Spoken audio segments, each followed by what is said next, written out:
Newborn American babies. Newborn citizens of these United States. Free and with rights guaranteed by the Constitution. But let's take a closer look. These new arrivals in a typical American town have equal legal rights.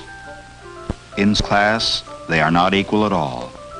Each has a social status handed on to him by his family, ascribed to him at birth. Meet Guilford Ames III, the latest addition to one of the town's upper-class families. Guilford Ames II is the wealthiest man in town. He owns a large factory. The Ames is one of the oldest families in the community, and so it represents prestige as well as wealth.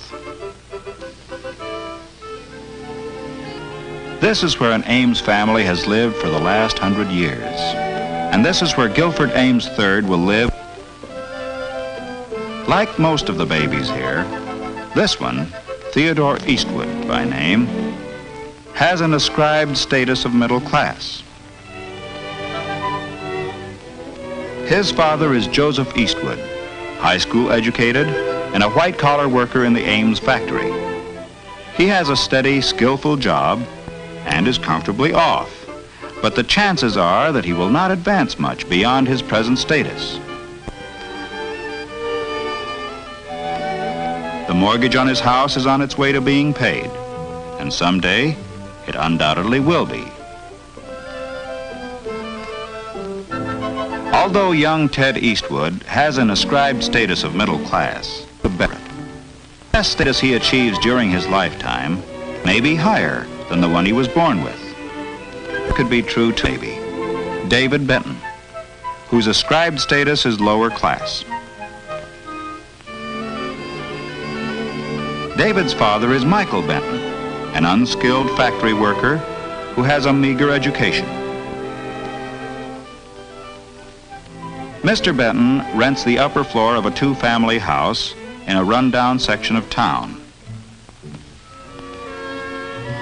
The ability to rise from an ascribed status to an achieved one is called vertical mobility and is particularly characteristic of the United States. There are class lines within each general group, and these vary geographically and in relation to nationality, religion, and race. Class exists in the United States as it does everywhere, and it plays a vital part in the life of every community. Let us follow the lives of these three babies and see how class affects them.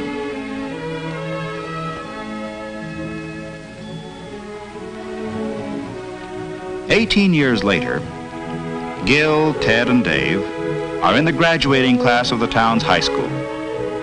After the commencement exercises, the three boys, who are good friends, meet to say goodbye.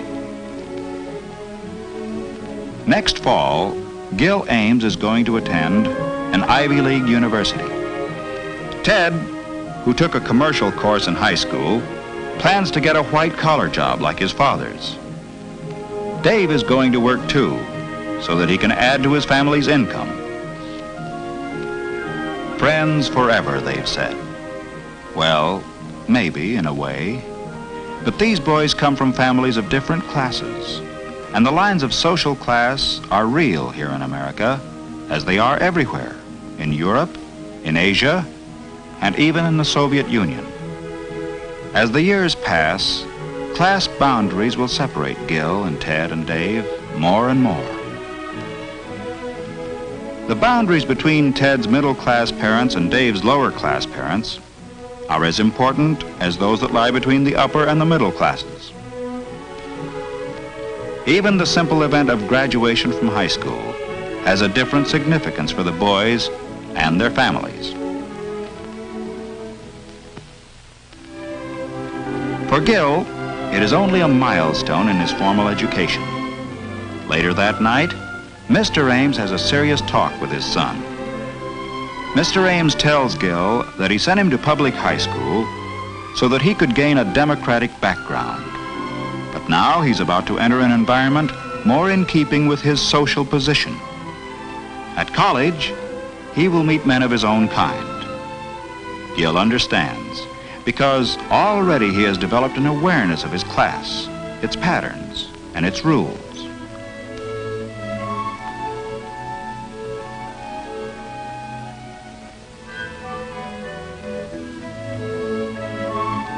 In another part of town, the Eastwoods have just finished dinner, and Mr. Eastwood is talking with Ted about his plans for the future.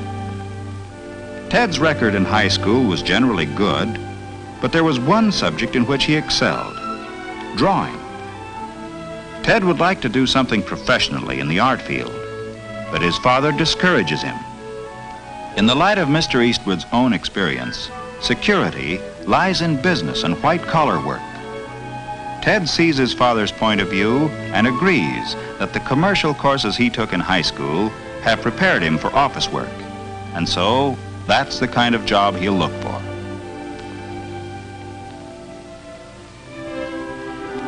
In the Benton household, graduation from high school is an event worthy of celebration, and a family party in Dave's honor is in progress.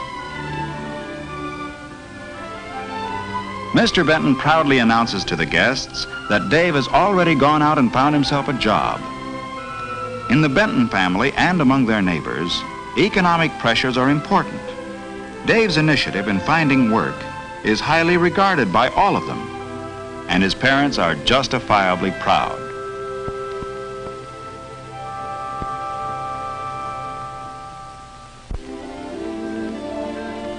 Four years later, Dave, 22 now, has a job at a local gas station.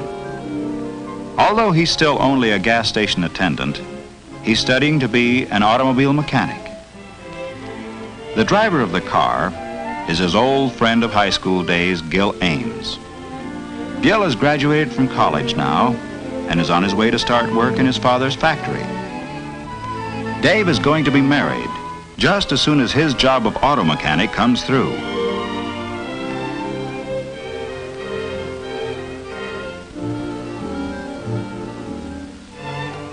Gil's first day of work in his father's factory turned up still another familiar face.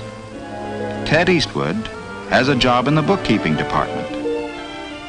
Mr. Ames is taking his son on a tour of all the departments of the factory. Someday, Gil will take over the business, and today, he's beginning to learn about it.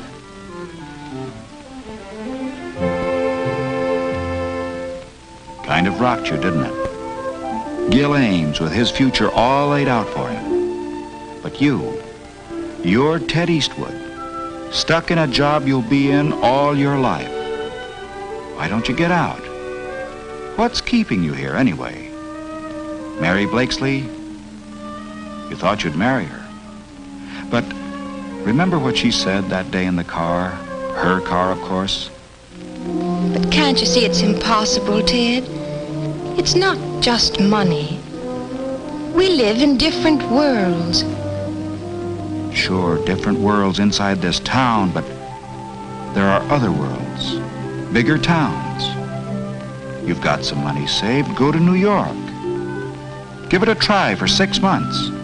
And if you fail, only you're not going to fail. And Ted didn't fail.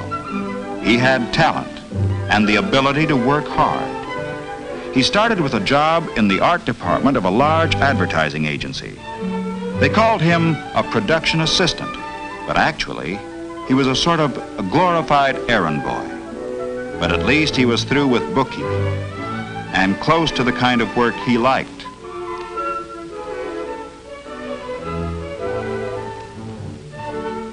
At night, he took courses in commercial art and advertising and spent a good deal of his free time working and studying at home. In the years that followed, Ted gained a thorough technical knowledge of his field.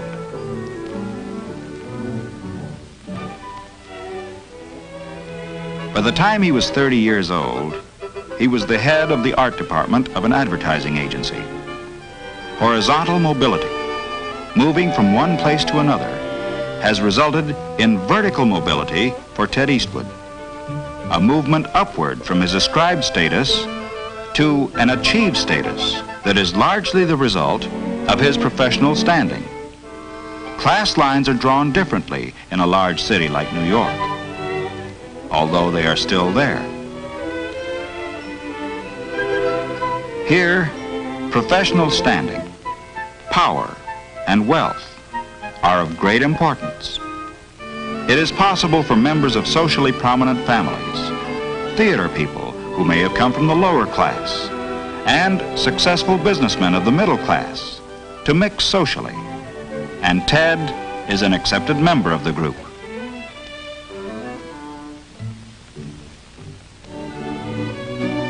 But when Ted returns to his hometown on a vacation, how does he fare? Has he a new achieved status back there too? When he meets the girl he wanted to marry, have things changed? The town is small enough so that Mary has heard about Ted's success in New York. But this isn't New York. Mary is married to Gil now, and although they are friendly enough toward Ted, he still isn't part of their world, and he never will be. In this town, the ascribed status of his parents is still the class to which he belongs.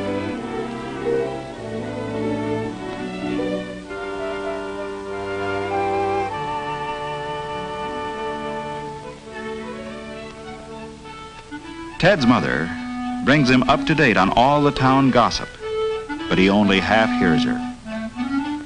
The meeting with Mary has stirred old memories in him. He's remembering what she said to him about different worlds. He knows now that to her and Gil, he's still the nice kid from the wrong side of the railroad tracks, no matter how successful he is. His achieved status is higher than that of his father's because he has a profession, but that status depends on a place. In this case, New York. Dave Benton, on the other hand, has changed his status hardly at all. He's now a skilled auto mechanic. And although his achieved status is not much better than the one ascribed to him by his family, financially, he will be able to provide better for his wife and children. His third child, a son, was born in the local hospital just yesterday. This new Benton baby has the ascribed status given him by his family. He may, as he grows up, reach a higher achieved status as Ted Eastwood did. Or he may, as his own father did, stay in the class to which he was born. His vertical mobility will depend greatly upon him, his character, his talents, and abilities.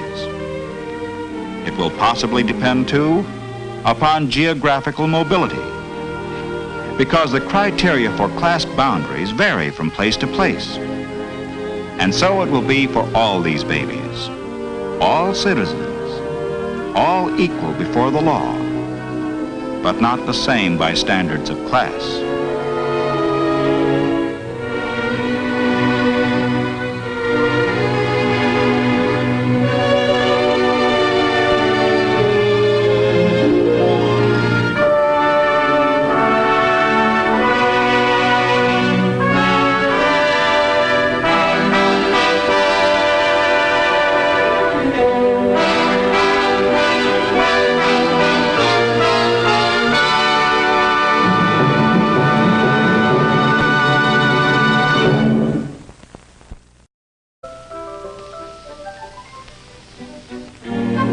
Second is the wealthiest man in town. He owns a large factory. The Ames is one of the oldest families in the community, and so it represents prestige as well as wealth. This is where an Ames family has lived for the last 100 years, and this is where Guilford Ames III will live. Like most of the babies here, this one, Theodore Eastwood by name, babies, newborn citizens of these United States, free and with rights guaranteed by the Constitution. But let's take a closer look. These new arrivals in a typical American town have equal legal rights. In class, they are not equal at all. Each has a social status handed on to him by his family, ascribed to him at birth. Meet Guilford Ames III, the latest addition to one of the town's upper-class families.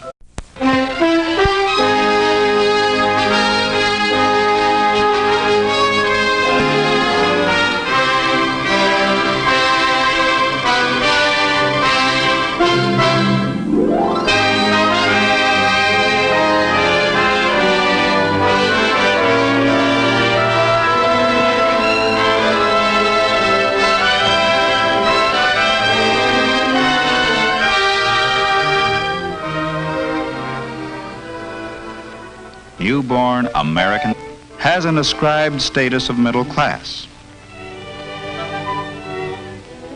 His father is Joseph Eastwood, high school educated and a white-collar worker in the Ames factory. He has a steady, skillful job and is comfortably off, but the chances are that he will not advance much beyond his present status. The mortgage on his house is on its way to being paid, and someday it undoubtedly will be. Although young Ted Eastwood has an ascribed status of middle class, the best status he achieves during his lifetime may be higher than the one he was born with. It could be true to maybe David Benton, whose ascribed status is lower class. David's father is Michael Benton, an unskilled factory worker who has a meager education. Mr. Benton